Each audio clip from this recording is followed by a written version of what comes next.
प्रभु गदाधर पीठर आम आसी पहुँचीचु ये सेवायत अच्छा बहुत 20 वर्ष है सेवा कर उन्नतिमूलक कार्य आम कि आखिदृष्टिया ना तथापि प्रभुंर सेवार कौन असुविधा हुई ना आम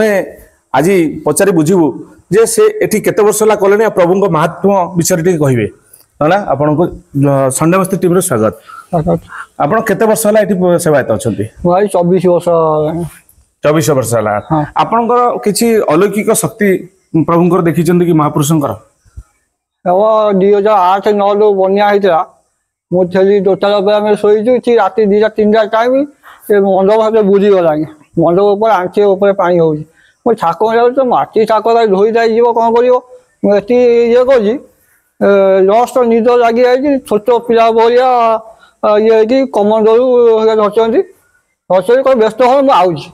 15 मिनिट भीतर पानी खसी आसला पूरा पहाड़ तळु अच्छा धर बसे आज्ञा जोटा कि आमर नेमाड़ा रे अछंती अच्युतानंद महापुरुष तांकर पटशिष्य बोली विवेचित करा जाए पुत्र से तांका पुत्र से अच्छा सी तांकर सेठी लीला खेला कले एठी से गदाधर गोसाईंकर जो लीला एठी अवर्णनीय कहले अत्युक्ति हम ना तेणु एठी कौन से आपण केमती कौन जानिले जे ए जगह पूजा करिया पे आपण एते उत्साहित होला आपण नियरेस्ट गाँर बा पाख गाँर ता ऊपर किछि मतामत 86 जाई बोले 500 600 वर्ष हबो ता जे केते 6 पीढ़ी 7 पीढ़ी रो पूजा से तो जमी दे हमर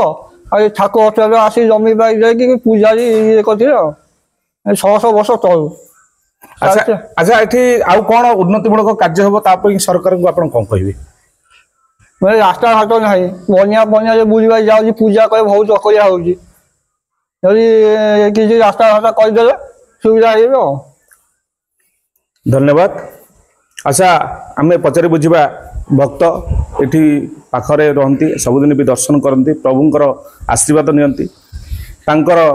मतामत पचारि बुझा ये आम सानडा पंचायत नगरीपड़ा आम घर ठाकुर ये आम पिला बेलू देखी आसु छोट पिला पाठी न फिटिले लड़ू आनिक ठाकुर पीढ़े गड़े देगले चौ खोईदे पिला पाठी शीघ्र फिटी जाए अच्छा ठाकुर गोटे महिमा अच्छी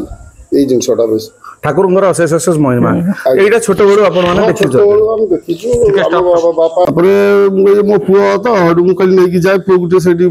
ठाकुर दर्शन कर लड़ू गोटे जाकि आनिक ठाकुर देली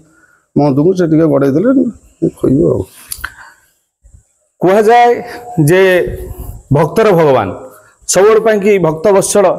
भक्त जो प्रभु को